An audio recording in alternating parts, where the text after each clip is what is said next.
Straight ahead on 12 News, a weekend that packed a powerful punch, damaging local homes. Plus, the problem of poverty increases in the suburbs. The job market may be improving for some people, but it's really not improving for a lot of the people that we're working with here today. But first, a grim discovery investigated by Brooklyn Park Police. 12 News starts right now. A body is found inside the trunk of a car in Minneapolis. Authorities say the incident has ties to Brooklyn Park. The police are still gathering information in this case, but this is what we know about it so far. This morning around 11 o'clock, workers at a towing company off Lyndale Avenue in Minneapolis say they smelled a foul odor coming out of this gold Lexus. When they checked it out, they found a body in the trunk. Police say the car was towed from Brooklyn Park, but could not say the exact location.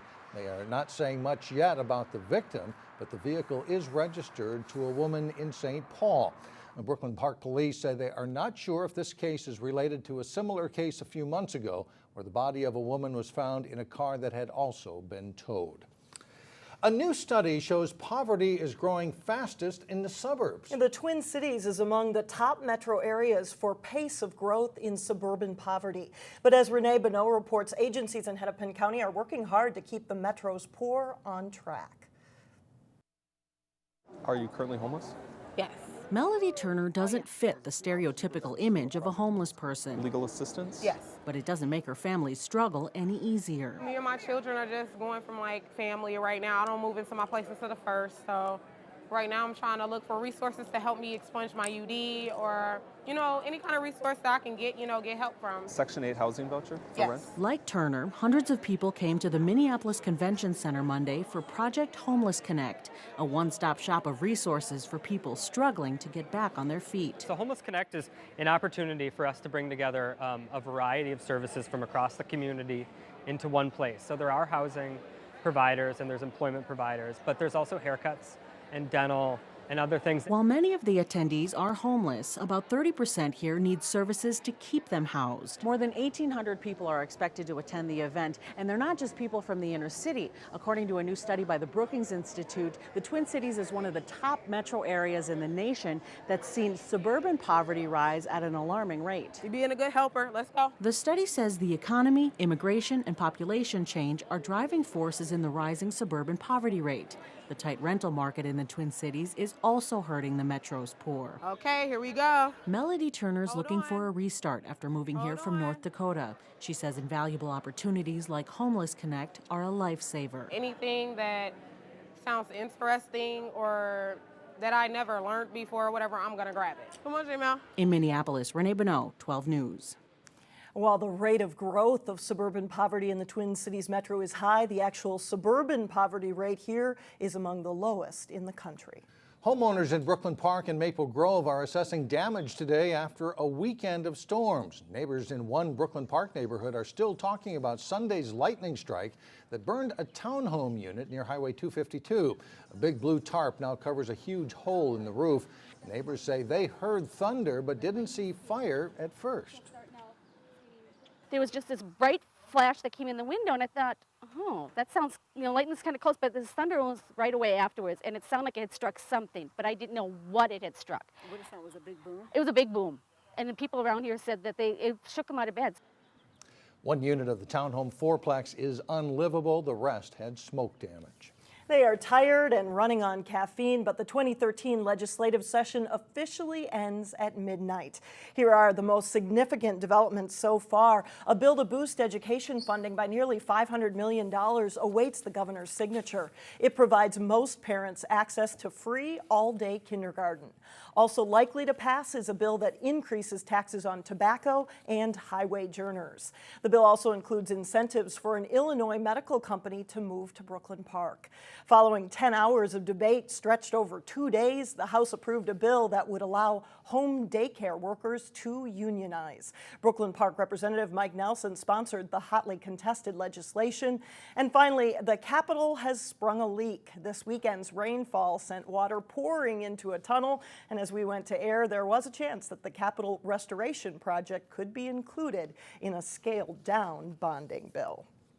One notable exception from today's topics up for debate was a bill that would overhaul Minnesota's anti-bullying laws. The Senate started debating the anti-bullying bill late Sunday night, but it was pulled off the table around 2 a.m. after Republican opponents said they would filibuster the issue.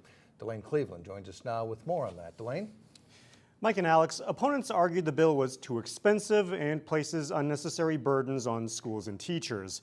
The move by Republican lawmakers to threaten 10 hours of debate effectively killed the bill this year. Despite the defeat, supporters gathered to rally for it anyway. If you heard our debate last night, you heard our opposition talk about how they've spoken with superintendents or principals or school board members, and they tell them there's no problem. You know what I didn't hear them talk about? They didn't talk to kids. State Senator Scott Dibble of Minneapolis was the bill's chief author. He joined bullying victims and other bill supporters to praise the efforts of everyone who worked to help get the bill through the legislature. The bill passed the House earlier this month, but if it had passed the Senate, supporters say Minnesota would have gone from having one of the weakest anti-bullying laws in the country to one of the strongest. But they're confident the bill will pass next year. And I'm going to be there from here until February to pass this thing through, because you know what? Every district should have a policy in place that protects every child no matter where they're at. Do you understand? Are you with me? Then join us. Let's fight. Let's get it. Thank you. The bill would provide additional training for teachers to respond to bullying issues, and it would help schools develop anti-bullying policies. Mike and Alex chief author Scott Dibble said they plan to take it up first thing next February. All right, thank you very much. Robbinsdale residents are joining together to protect a local lake from pollution and invasive species. This weekend, they picked up trash around Lower Twin Lake, but it was the sudden growth of weeds in the lake that brought them together. They formed a new lake association to help control invasive plants. They really exploded last year in growth. And then we've got some native weeds as well, and it really became almost impassable for boaters. In fact, a couple people joked last summer that you could almost walk across Lower Twin. And so we kind of all organized and gathered homeowners pretty quickly. The group already has 3 projects underway to deal with curly-leaf pondweed, Eurasian water milfoil, and a plant called coontail that can create a mat on the lake. Still ahead, the surge in demand for secondhand. And next in Business Matters, we'll show you 2 new secondhand shops opening up in the northwest suburbs.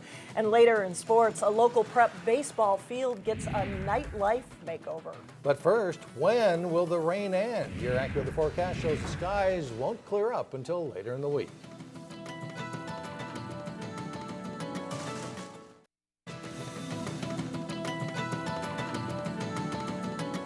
From clothing to home furnishings, there's a market for secondhand. This spring, 2 new resale stores open in Maple Grove, joining a long list of existing secondhand stores. In this week's Business Matters, a look at the Maple Grove market for secondhand.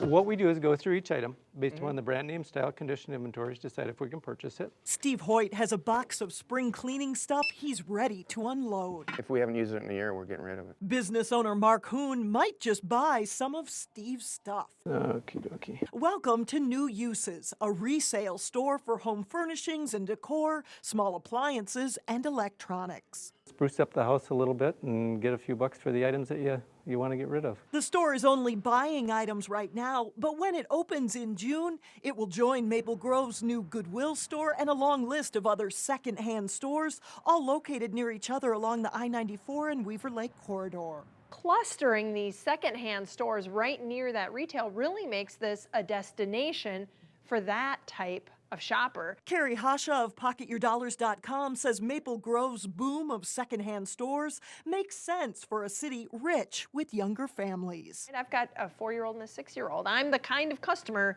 that's going to be in one of these stores looking always for a deal and a great way to find it. Different plates, $15 for set there. Mark Hoon believes there's a market for what he offers at his new resale store. I just have confidence in the area and the confidence in the concept. Hoon already owns a secondhand clothing business that's doing well in the same retail mall.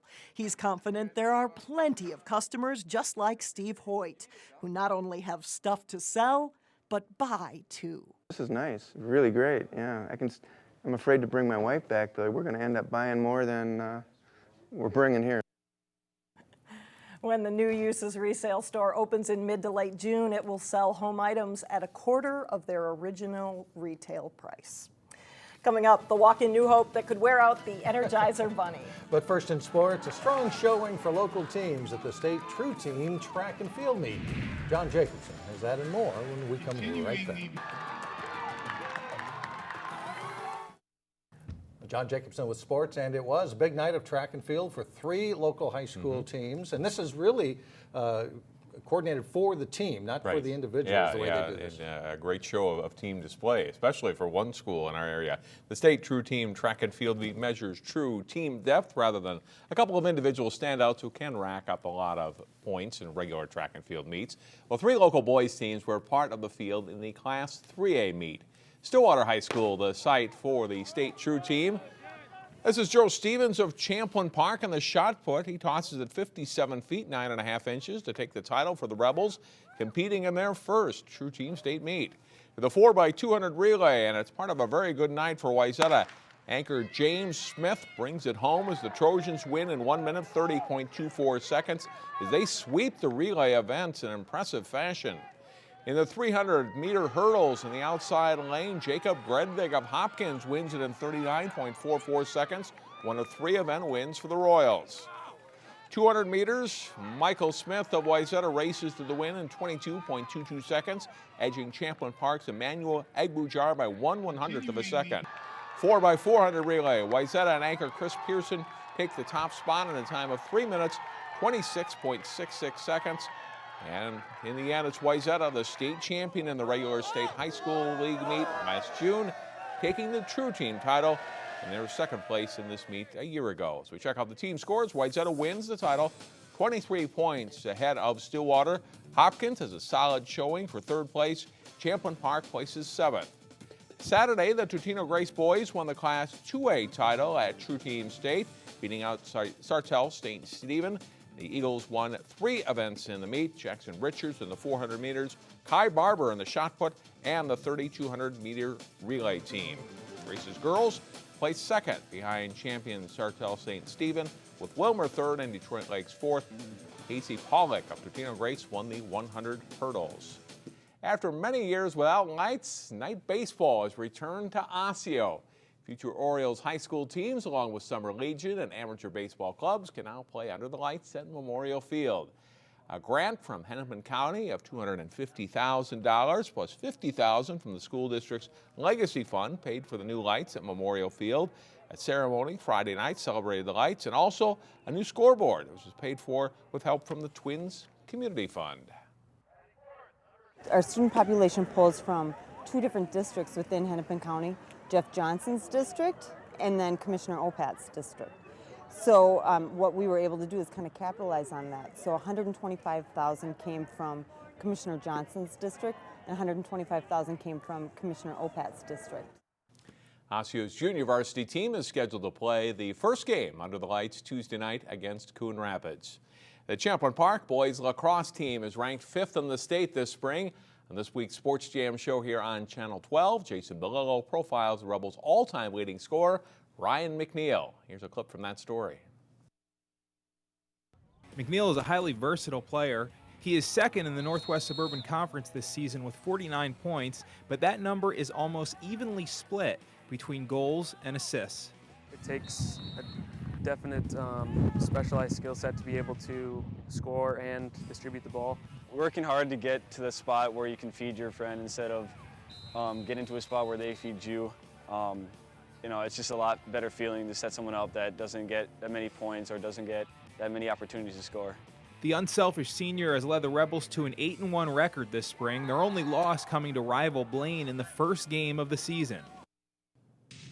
You can watch the rest of Ryan's story and more this week on Sports Jam. It's on through Wednesday at 3:38 and 10:30 p.m. here on Channel 12. Last week of the regular season in lacrosse, and then their playoffs start next week. It feels like it just started. Yeah, I know. That's the way the season went. Thanks, John. Thanks, John.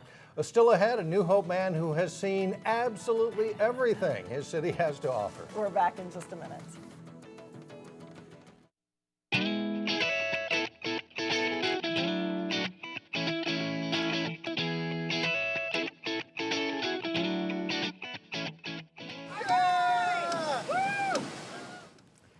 It's the first time in 10 years the Golden Valley Days Parade has been rained on, but it's never been rained out. And despite Saturday's downpour, the parade went on as scheduled. Many people said they were already wet, and they said, well, it just didn't make sense to go home now. The skies cleared for the rest of the day's events, though, and organizers say they had a record turnout later in the day and a few hardy souls in the rain. Parade must go on. That's right. Well, sometimes you don't have to go very far to take an interesting trip. One New Hope man traveled 140 miles and didn't really go anywhere, but as Neil Persley explains, he does have a story to tell.